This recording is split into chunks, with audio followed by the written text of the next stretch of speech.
Welcome. Hello, I'm Jessica Fiorillo. I'm the Executive Director here at Harvard Education Press, and I welcome you to our webinar this afternoon on strategies for campus diversity in the wake of the Supreme Court reversal on affirmative action. The Supreme Court ruling in June shook entire systems to their cores, high schools, colleges, universities, and all the students in educational settings all around the country. So we thought now would be a good time to pause, assess the impact of the decision, what kinds of challenges this decision is posing, who might be emerging as strong advocates for diversity, and what higher education institutions are doing now to achieve their diversity objectives. We have a fabulous panel here today to talk about these questions, and I'll go ahead and introduce you to them now. Gary Orfield is the Distinguished Research Professor of Education, Law, Political Science, and Urban Planning at UCLA. And is also the author of the AGP title, Civil Rights and Federal Higher Education. Julie Park is here with us. She's Associate Professor of Education at the University of Maryland, College Park, and author of Race on Campus, Debunking Myths with Data. And Oyan Poon here is co-director of College Admissions Future Collaborative and author of Rethinking College Admissions, a research-based practice and policy. And leading our session today, many thanks to Rich Reddick. Rich is Distinguished Service Professor in Educational Leadership and Senior Vice Provost for Curriculum and Enrollment at the University of Texas at Austin, and the author of Restorative Resistance in Higher Education, Leading in an Era of Racial Awakening and Reckoning. So we're so glad to have everyone here today. We'll start the discussion in a second. I just thought we'd go over some quick logistics before we get going. We will have a Q&A session at the end of the webinar. The chat is disabled, so if questions occur to you as we're going through the session, please drop them into the Q&A, and we will go back and visit those during the Q&A session.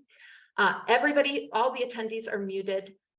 This session is being recorded, and that recording will be available to everyone who registered for this event. We will be sending around a follow-up email to everyone in the next day or two, providing access to that recording. And with that, thank you to our panelists. Thank you to all of you for being here. And I will pass the baton to Rich Reddick. Thank you, Jess. It's great to see everybody here. I'm so honored to have the opportunity to serve as moderator for this panel. And let's get right into it. So let me start with this first question. The question is, what are the greatest challenges universities face in protecting and expanding student diversity on their campuses in the wake of the Supreme Court decisions last June? And Julie, I think maybe you could start off with giving your perspectives on that question. Sure, happy to. And I'll tell people I have a cold right now, so I'm not going to talk as much during this webinar as I hope to, but I can answer this question. You know, I don't think it's one single thing, right, that makes everything terrible, but it's kind of the compounding of effect of a lot of different things that make things really challenging. And that, you know, they were already challenging prior to the ruling. We saw Black enrollment dropping at numerous state flagship institutions in particular. We saw, you know, really almost moving backwards. And this is even before the ruling in different ways that institutions, I think, weren't taking advantage of the window they had while race conscious admissions was legal in its previous iteration.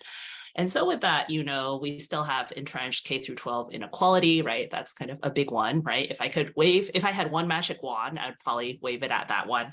And then of course, challenges in just kind of both the pathways of students, you know, to institutions, and then also the ability to identify, right, through the admissions process. But I thought of an additional 3 challenges that I think, you know, sometimes keep me up at night, and I don't know really what to do about any of these 3, but I know without change in these three areas, we're going to be really hindered. And they existed prior to the ruling, but now even with the ruling, the negative impact is just amplified even more.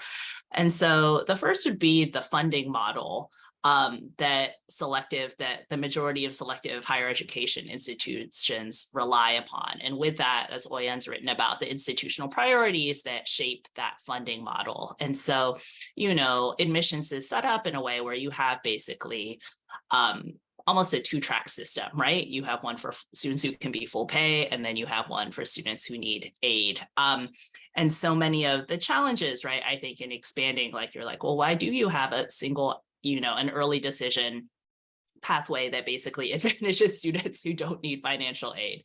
And they're like, well, it's the funding model, right? Like we need full pay students. And, within the selective private sector, I think it is what it is. But, within the public sector, right, you see increasingly, I think, certain publics acting in some ways like privates, right, where they say we need the revenue, so we're going to go recruit out of state, right, at predominantly white high schools.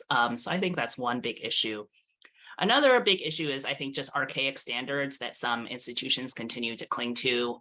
One big example is just the continued privileging of athletics in admissions, kind of up and down across the spectrum. And these are at school, Division III schools, that fill a significant portion of seats through, preferences for athletes, and then also preference even for non-recruited athletes. And so that's another entrenched one.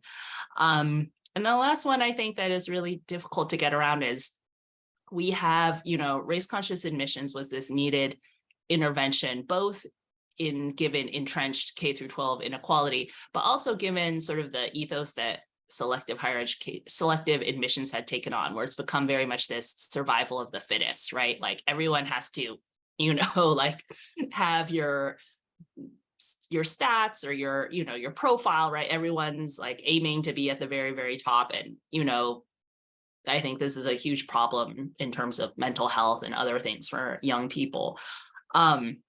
But I think in terms of that ethos, in terms of how that derives selection of students, that's something that is not helped at all by race-conscious admission, or by the lack of being able to use race-conscious admissions in its former iteration. And so how institutions are going to deal with that or adapt to it, I don't know. But it seems like they want to keep that, right? They want like sort of their cake and eat it too, right? They want the highest possible stats. They want the students with 10 million activities. And it's a very narrow box that I don't think necessarily works for everyone, but how to get past that, I think higher ed is having a hard time, selective higher ed is having a hard time moving past. Julie, first of all, thank you for being here, even though you're not in the best of health. We're really glad you're here. And thank you for also bringing sort of that sort of centering it on equity and opportunity as you responded. Gary, what are your thoughts about the challenges that universities have protecting and expanding student diversity in light of the decisions from the Supreme Court? Well, I think that we are well equipped to talk about it because here in California, we've had affirmative action banned since 1996. And we've basically tried everything. We've tried percent plans, we've tried all kinds of outreach systems. We've spent hundreds of millions of dollars. Nothing has worked very well. Now, I think that we're going to be confronting across the country the kinds of things that California has confronted without the kinds of resources that California has had to put into play on this. And in about 25 states, we're going to be having I'm going to have to unplug this thing. That will stop it. In about 25 states, we're going to be having active efforts to expand the nature of this ruling to reach far beyond what the courts actually said, to strike down aid programs, to strike down special outreach, to strike down faculty recruiting and so forth. So we're going to have a full-scale battle in those states. In the other states, we're going to have a problem of trying to get resources together, trying to deal with the completely inadequate and unequal preparation for college of the students who are in the schools where most students of color are concentrated. Segregated, low concentrated poverty schools with low resources and little support. We have to think very seriously about adjusting admissions to take account of what the students have had to survive, the very differential background that they've had and the differential possibilities that they've been exposed to. Because otherwise we're just punishing people for being Black or Latino and being forced into a concentrated, segregated operation, which has a very inferior level of preparation. I think the financial aid problem is really severe, and it's going to get worse as the costs go up. And if we go into a recession, of course, that will make it all the worse. We have the additional loss that's occurred with the COVID, which was a tremendous hit, particularly to community colleges, that really needs to be addressed, since that's the entry point for so many students of color. We have an array of problems that are many pre-existing, many existing in places that didn't have affirmative action. And we really should take the opportunity to look at the entire system and think about how we should think about the fundamentals of it, because we basically have a system of higher education where all the institutions compete to protect themselves and to survive and to grow in a difficult context in which the state governments have been withdrawing support now for ever since the 1980s. And we need to think about getting higher education together on this and thinking of a strategy that's beyond Save My Campus, which is what we've been engaged in for a very long time. So we should take advantage of the crisis. It is a big crisis. In many states, it's going to produce dangerous losses of access for students of color. In many places, it's going to be expanded beyond what the court actually said. We should take advantage of this first-class crisis to rethink fundamentals about the higher ed system, which is operating in a way that perpetuates inequality. It's clear that that's the basic result of the nature we run the higher ed system now. We can do much better than that, and we should think about fundamentals as we come out of this crisis. Gary, thank you for, and it's a novel reframing of the challenge, right? It's an opportunity to really think about the inherent biases and structural inequalities that we just assume are part of the admissions landscape. And now we have a chance to think about it differently. So thank you for bringing that way of framing it to our conversation. Let's move to another question. This question really centers over the university sort of standing alone, but the question really would be is what are the university's best partners in achieving diversity objectives given the legal landscape right now? Oyan, you've got some thoughts on that, so I'd love to hear you respond to that question. Yeah, I think this picks up really nicely on what Gary was just talking about in terms of needing to think about higher education, not as singular institutions, but as a very dynamic, multi-layered ecosystem, right? Because if we don't do that, I think we will always fall short. So thinking about that ecosystem, I think partnering between PWIs and MSIs, particularly HBCUs and tribal colleges and universities, I think those are really great ways to really create partnerships across ecosystems. We've already mentioned community colleges. Thinking about that partnering could leverage, right? We have one of the most diverse higher ed systems in the world. And so how do we really take advantage of that as an asset and strength and push against these forces that would have our institutions thinking in individualistic ways? Two other partners that I think about, because I started my higher ed career in 2001-ish, and in California, in the UC system, actually, so shortly after, about 3 years after Prop 209 was enacted in 1998, right? Voted on in 96, enacted in 98. And so I started my career in that environment. And what I noticed and have always been inspired by is how students always came together. So students being a real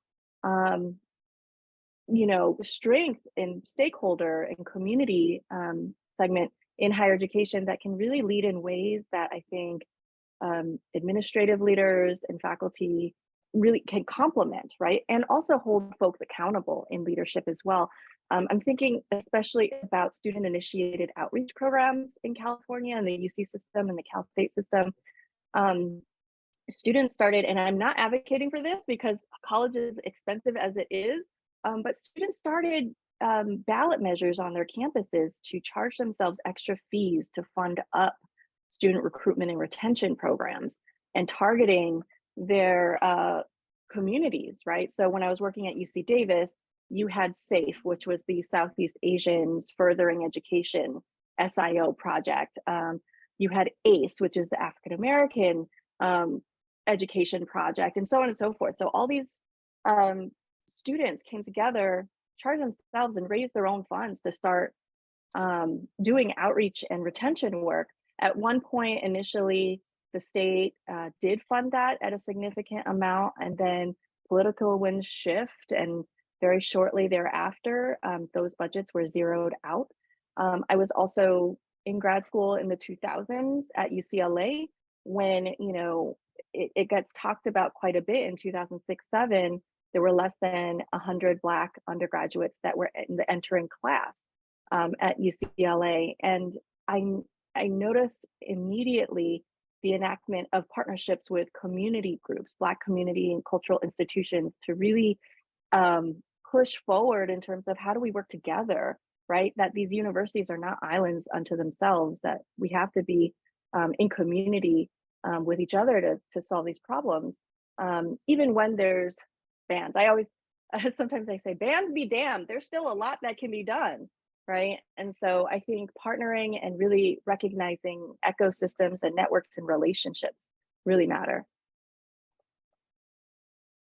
Thanks, Sonia. That's again a hopeful response, and the fact that there are strategies that can be employed in other institutional agents that can support the work.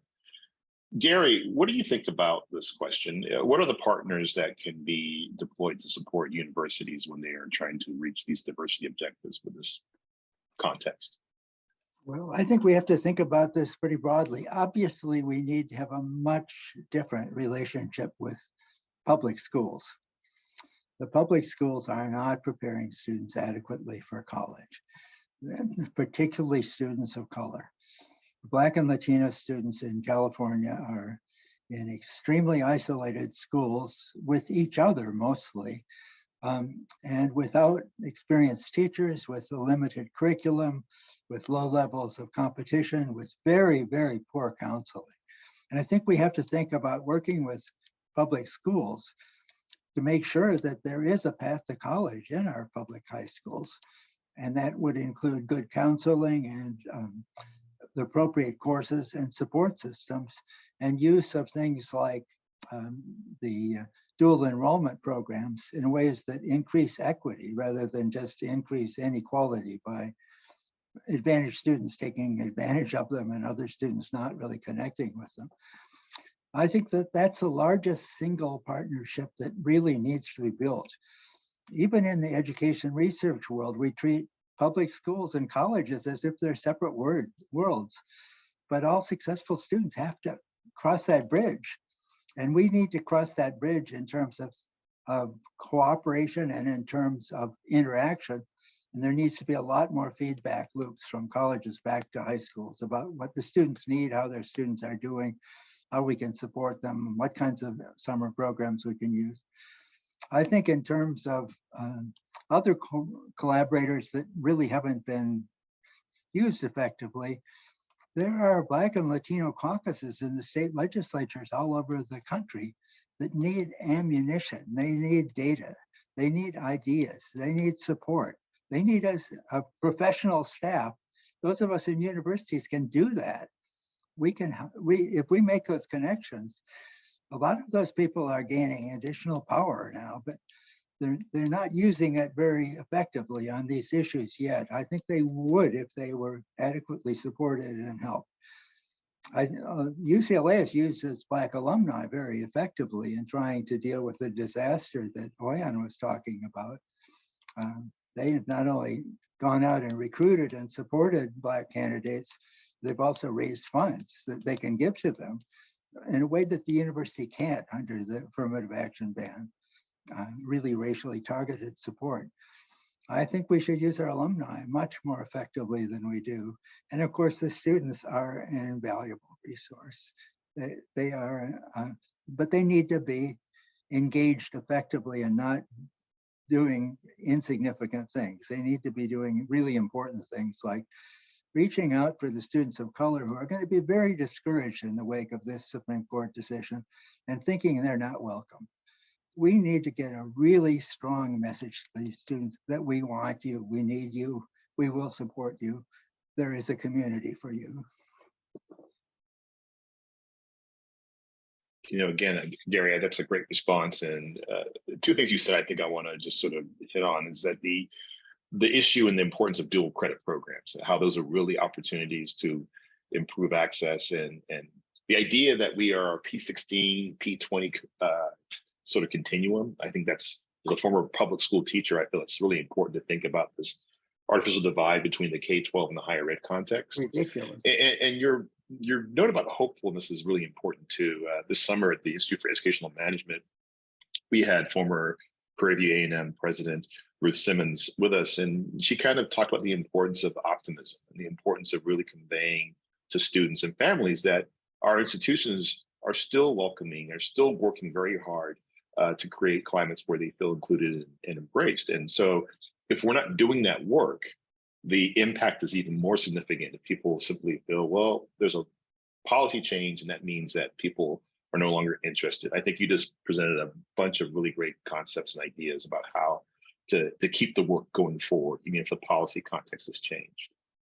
Rich, can I jump in on this point actually? Yeah, around partnerships around schools? And Gary, your point is very well taken around, you know, our K-12 system is certainly reproducing inequalities constantly. I worry in some of the conversations that I've been hearing among higher ed leaders, there's this, and I know this is not what you meant, but there's this kind of like a, well, we can't do much in higher education. It's really on the K-12 sector, and kind of kicking the can and responsibility away, rather than the partnering that I think that you're really raising and what Rich is pointing out as well. I worry that leaders out there are just, higher ed leaders are just going to be like, well, not on me, it's the K-12 issue, go fix that. There is if this yeah. kind of thing that happens in every Yeah, difficult situation. and it's all of our responsibilities, I would say. And we all have opportunities to rethink things that have been let just sit there, and we think thought affirmative action would cover them up. The fact that we don't actually prepare students reasonably well, no matter how smart they are, if they happen to live in the wrong neighborhood or in the wrong suburban community. We just let them get an inferior preparation.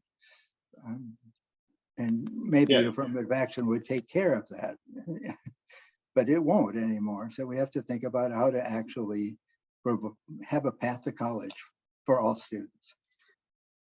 I think you're both pointing to the fact that we're sitting on the same side of the table in this negotiation, right? K-12 educators, higher education researchers and administrators and faculty and staff members, we're all community members. We're all on the same side of the table. So we should be working in concert. So that's a great message.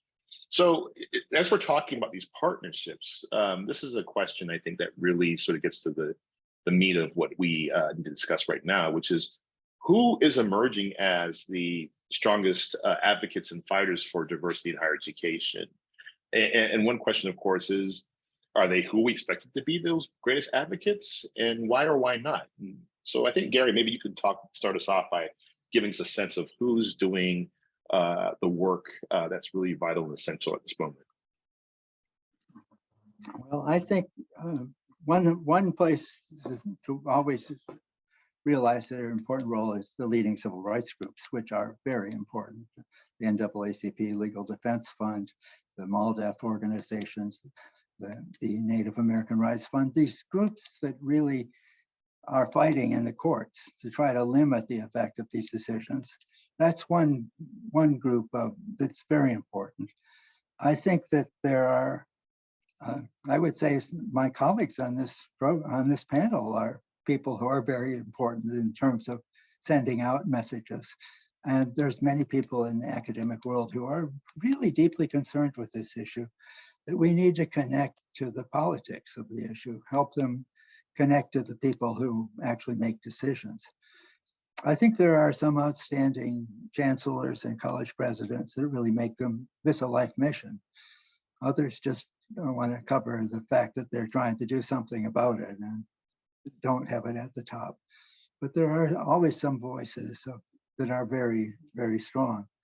We found with our chancellor here at UCLA, for example, when we asked him to come to a freshman or an introductory class and talk about affirmative action, he canceled everything and came. That's the kind of thing that you need to have. People for whom this is something they think about when they wake up, they think about this when they're falling asleep, and see it as part of their life mission. I think the role of our faculty of color is very important.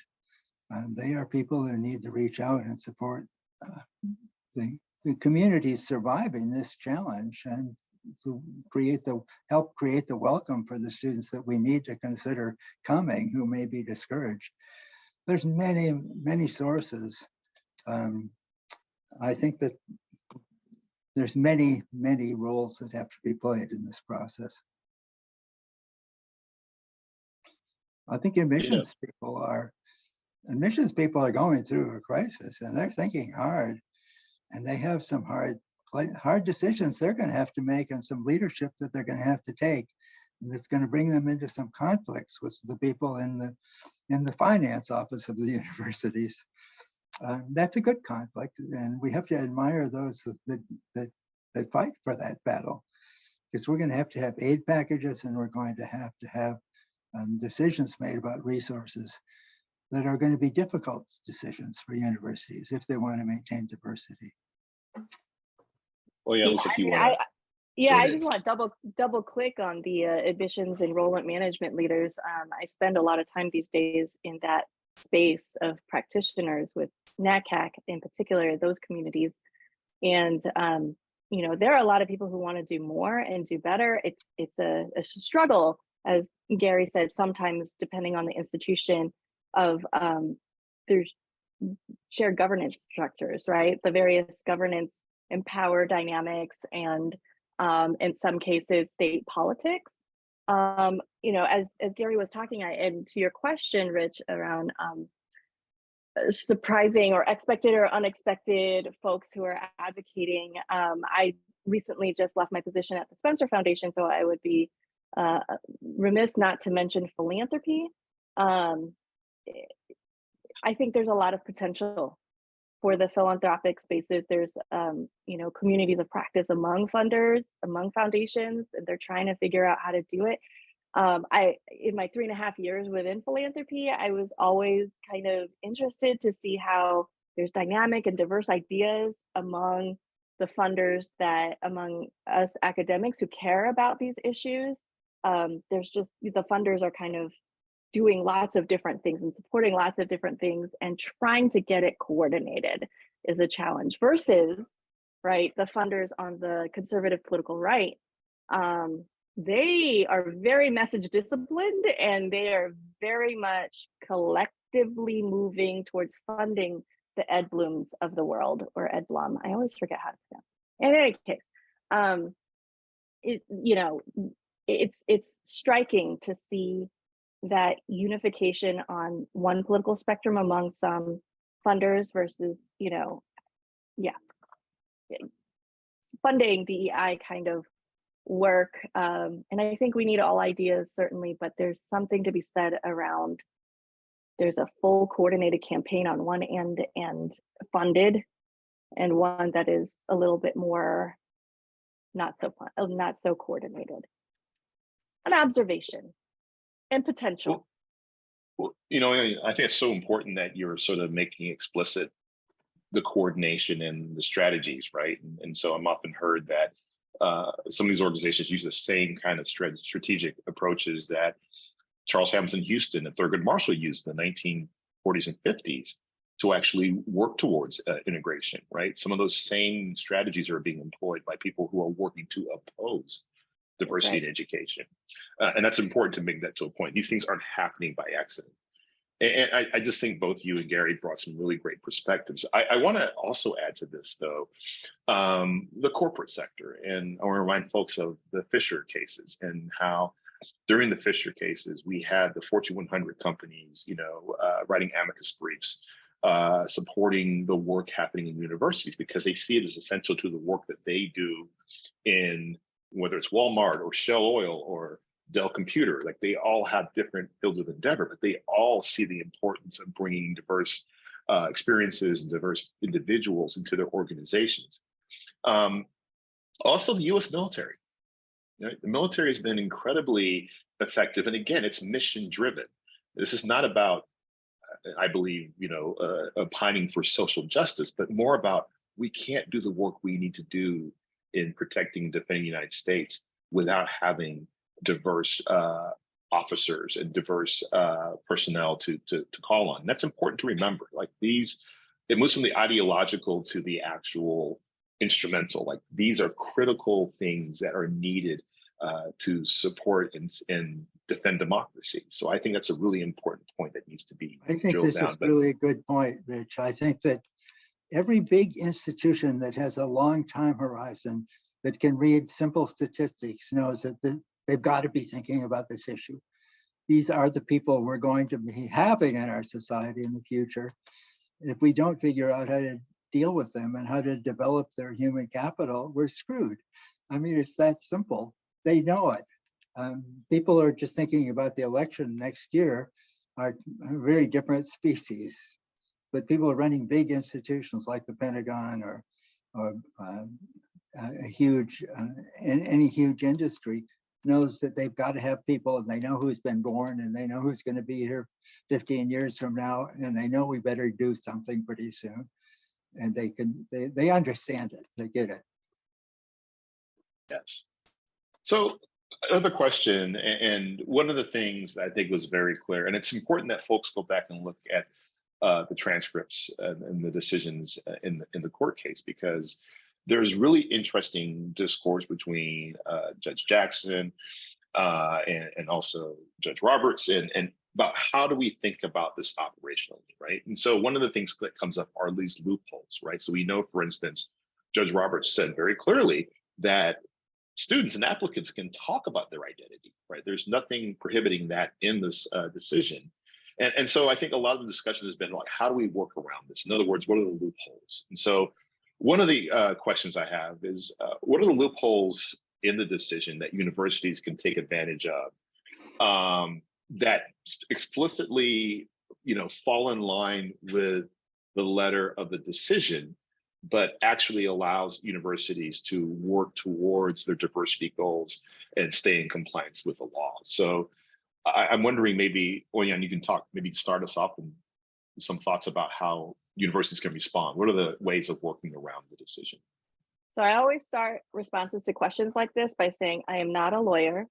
I don't think any of us on this panel are trained attorneys. I don't know, Gary, I can't remember. But I always preface anything like this with that. And I want to read this last sentence from Chief Justice Roberts' ruling to highlight and really double click on what you just said, Rich. And he said, as all parties agree, nothing in this opinion should be construed as prohibiting universities from considering an applicant's discussion of how race affected his or her life, be it through discrimination, inspiration, or otherwise. And that's how he ended the ruling opinion in the SFFA cases. And then, of course, over the summer, we had the Department of Justice and Department of Education put out a couple of guidance documents. And I encourage folks to take a look at those as well, because there's a lot of confusion out there. And I think that's what's intended, unfortunately, is a confusing fear of litigation environment that makes institutional leaders lead through fear rather than courage and conviction, and what is within their purviews. But thinking about how leaders can really navigate and lead in this moment, given the new terrains that the court has imposed on the ecosystem of higher education. I think one of the things I appreciated that the Department of Justice and Education put out there was you need to continue dismantling barriers, and that benefits everyone, right? That we know that there are inequities, that there are barriers to education, to higher education, and to figure that out, we need to lean into data. And yes, clear bias as a researcher, more data is better, right? And it's no mistake that, and I'm going to go back to the California example, after Prop 209, I feel like California and the UC and the CSU and community college system really leaned into improving and detailing their data systems in order to figure out how can we as institutions, as organizations do better in our practices? How can we critically analyze the way we do our work and think about unnecessary barriers that could be taken down? And that benefits everybody. So I know you use the word loophole, and hanging out with a lot of civil rights lawyers and other lawyers, they've told me don't use words like loopholes or proxies. It is really about continuous organizational improvement to meet the mission of higher education, a social public good mission of higher education. So I'll just stop there. I think it's really important too. Like you said, like the continuing mission. I think right after the decision, you saw a number of university leaders come forth and say, the work that we've been doing to create more equitable and accessible campuses continues. It hasn't stopped. Julie, looks like you were going to jump in and say something. Yeah, I think I can have a little bit of juice for one question. Yeah, I mean, piggybacking on what Oyan said, I think part of why, and I remember even when we got this webinar, I've been asked to do a lot of like the end of race conscious admissions, or, it's the end of affirmative action, et cetera. And I think we have to backpedal and say, well, I mean, you could say the end of race conscious admissions as how it was previously utilized in some ways, but is it truly the end? I think that's, it's an interesting thing to talk about. And so with, to recognize that the court, for all of its issues, still technically, allows universities to consider students' race, ethnicity, not as, it's in the way in terms of, sorry, to rewind a little bit, that institutions are still able to look at a student's whole experience. I think what was struck down was the use of race, ethnicity in any sort of formulaic fashion. And really, most institutions weren't doing that, if any, right? The way race conscious admissions was supposed to be used was in a holistic fashion, right? Not in any sort of formulaic fashion, which was struck down, in previous rulings. And so it's interesting because in some ways, as dire as the ruling is, you could say, okay, well, you're still able to consider what a student's experiences are. You're still able to, if a student chooses to discuss their race, ethnicity in some context, if that's, related to traits valued by the institution or that can help the institution move towards its goals and missions, then that's something that you can still honor and recognize in the admissions process. And so, I think just a slightly different framing than saying, oh, well, then we can't really, to say, oh, we can't talk about race or students have to censor themselves versus, well, in some ways we should be doing what we were already doing, right? Which is considering the whole background of a student, right, in a holistic fashion. Yeah, thank you, Julie. And I think one of the more pernicious sort of outcomes is just the idea of the media's framing of this is like, there are students on campuses that simply are there because they represent a certain demographic. And that's never been the case. And I think that's a really important point to bring back is like, in actuality, we are actually trying to understand students in their fullest context. And for many students, their racial identity, their ethnic identity is going to be a hugely determinative and shaping experience in their lives. So I think it's really important that we think about that. And this idea of continuing is going on brought up. But Gary, what do you think about, how do we sort of in terms of read loopholes, closely? I think basically the decision says we can't consider race at the individual level in making decisions about initial admissions. The first thing we should have everybody understand is it doesn't say anything else. That's all it says. We can't overinterpret this decision. The second thing is it left out the military academies. That's a clue that even this court can understand that where national security is involved, you probably have to consider race. You can't have something like Vietnam where enlisted personnel were shooting officers and because of racial tension, things like that. We can't have that. It doesn't work. We are going to be issuing a paper that basically argues that Native Americans aren't covered by this decision because their status is not a racial status, it's a tribal status. We think that there's no reason that this decision should be interpreted to stop affirmative action for Native Americans. It should be carried out fully. The University of California has recently announced that it's going to do that. If you're a member of a federally recognized tribe, that's not a racial status. That's a political status.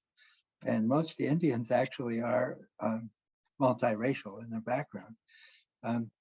So if we think about that, that's a start. What the decision should be seen as saying is we can't consider race in this way, but we can consider absolutely anything else. And that might include the racial composition of a neighborhood, experience working with people of color, studying a certain kind of cultural issues and language issues. All of those things are completely legal under this decision. We can think about many things there are no really good single proxies, but there are many dimensions that are related to race. In fact, our society, almost everything is related to race in one way or another. So we've got to be creative and thinking about those things. In my book, I call some of them race conscious, but others are race sensitive. It just means being aware of what race is like in the society and making some adjustments about that. For example, in financial aid packages, making adjustments for the fact that a lot of these kids from communities of color are going to have to contribute to their family when they're in college. They're not going to be able to draw funds from their family. That's the nature of our society because of the difference in income and wealth that's related to race in our society. So we can think about a lot of things. None of them is going to work really well. They're not going to work as well as directly considering race, but we have to try them all and we have to be creative about it. And we can certainly have universities go out and set up schools, training programs, schools that they sponsor in communities of color, as we've done in UCLA, for example, in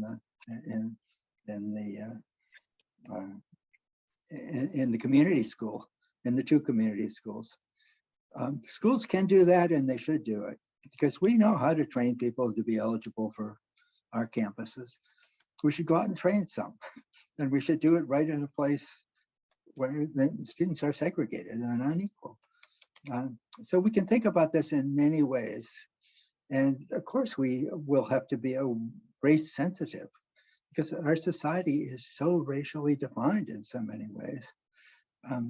So we have to creatively understand and think about this and use all of the tools that we can, and not, as the college presidents did in their statement, not accept this decision as really a decision. We have to accept it as a legal decision. We don't have to accept it as a legitimate or factually based decision. It's neither. And we should convey the idea that we're going to be continuously fighting to reverse it because it's not workable and it was not fair. It's not based on fact or history or precedent. Or data. I think this is why it's so important to look at the oral arguments because Judge Jackson in particular really brought forth much what we're talking about here, like sort of this idea that there is a colorblind interpretation of, and the demographic and factual realities do not support that, right? And so race still shapes significant parts of American life. And it would be great if we actually sort of worked on addressing that issue rather than the approach that's been taken. But nevertheless, I thank you all for bringing really strong ideas about how to, as we all said, continue the work that has been happening at universities and what communities and what researchers have been working on.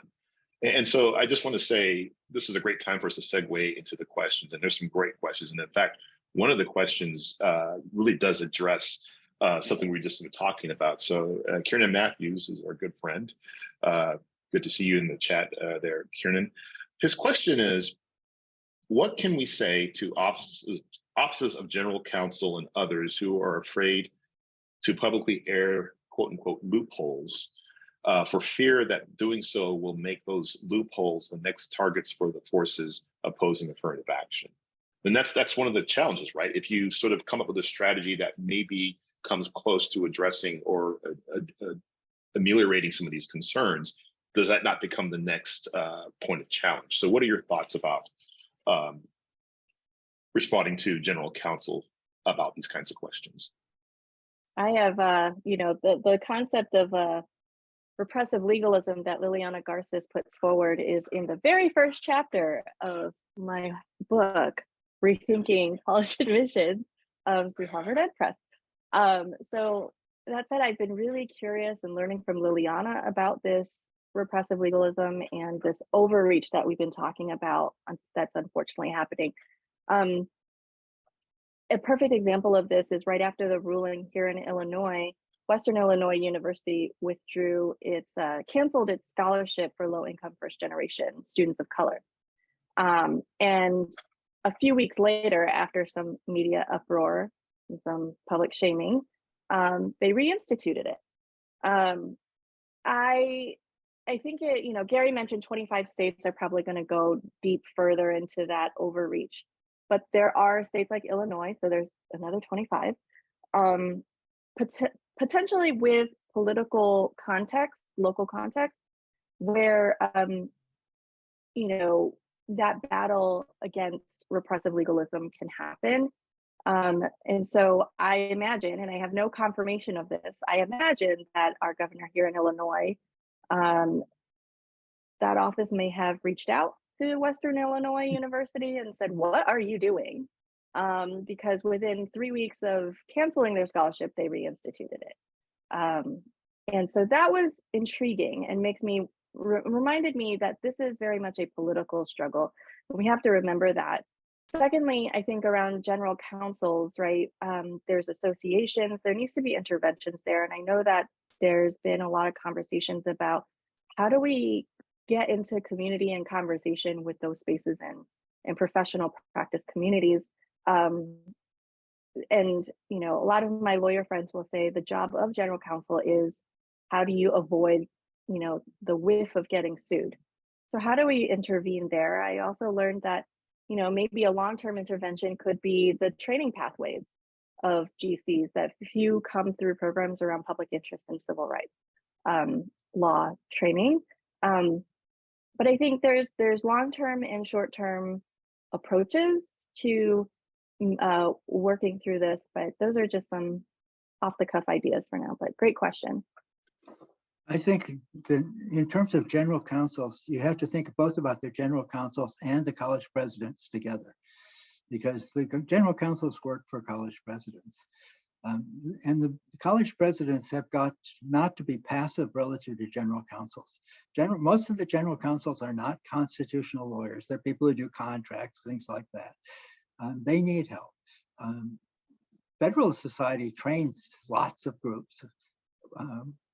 People on the other side don't do a lot of training as they do. We need to do that. But the general counsels need to understand a couple of things. One is, if the university is doing something, make sure that it's not surfaced as if it's a proxy for affirmative action. Because right in the decision, it says, if you do something that is going to be affirmative action by some other name, that's going to be illegal too. So you don't want it posed or presented as a substitute. That's inviting a lawsuit. You just want to do it. the general councils need to understand that the university presidents want them to defend the university's maximum efforts. Because otherwise they're likely to be cautious in trying to protect the university from any possible thing, any letter that comes to them that threatens them or anything like that. So we need to think about both the college presidents and the general councils getting a sense that the general councils are part of the mission. The mission is to maintain a diverse campus. And we have to obviously think about the legal dimensions. We also have to think about how we talk about it, because we've already been told by the people who brought this case that they're going to go after any kind of proxy. And the Supreme Court decision itself says that they will have the right to go after a real proxy. So we need to be careful about how we talk about what we do as well as what we do. But we need to be, the college presidents and the boards of regents need to tell the general councils they want to be aggressive in defending the university. And this is part of the university's basic academic freedom. Nobody else should be running our admissions offices. And they should be defended as they try to do their best under difficult circumstances. But we should be careful about how we talk about it too. This is during World War II, there was a saying, loose lips sink ships. Sink ships. We want to remember that as well. Because the courts aren't going to be able to pry into these things unless we kind of announce that this is an effort to subvert the Supreme Court decision, which it isn't. It's not to over comply with and to over interpret a decision that is quite limited, actually. I think it's a really important point, just about the fact that there is exceeding caution that needs to be used. No institution wants to mount a legal defense, right? We're trying to move away from that sort of positionality, but nevertheless, and I actually want to also appreciate, Oyan, you brought up a concept from our dear friend Leona Garces of repressive legalism, which Kiernan also asked a question about, which is this sort of sets up this environment where, in fact, the responses are, let's just shut everything down, or let's do everything that could potentially come or abut the decision and retrench. And I think that's so important to make that point, that we can really think about this and be vigilant for those kinds of approaches where it goes beyond what the law says. I think you've all done a really good job of sort of clearly, and I think all of us have responsibility to look closely at the decision and the dissents and the oral arguments to understand what exactly is in the law. Most of us have had briefings with our legal counsel on campuses to understand better what's possible. But I certainly think that's a really important point. How do we, and you know, I'm really proud of the fact that Leona Garces is my colleague, my departmental colleague here in UT Austin, that we think very carefully about and we're vigilant for these approaches that may go far beyond. And Oyan, that's a great example about what happened in Illinois, of sort of the importance of everybody sort of engaging in this carefully and saying, well, actually that response goes well beyond what the law says you have to or you cannot do. Can I just say, to that point of reading the decision and the dissents, Rich, you will not find the words affirmative action in Roberts' ruling at all. The term affirmative action never shows up in the ruling. I just want to point that out.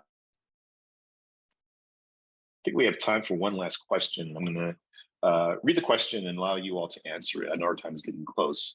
And the question says, while the demise of race-conscious affirmative action has been on the horizon since its inception, it has picked up speed at the same time that there has been a rise in overt white nationalism. How do we confront these tensions? There is an interest convergence from post-secondary institutions to maintain affirmative action, albeit modestly. At the same time, there is increased pressure from alumni, politicians, and a misinformed public to roll these back. How do we work against the misinformed tide? What a well-articulated question.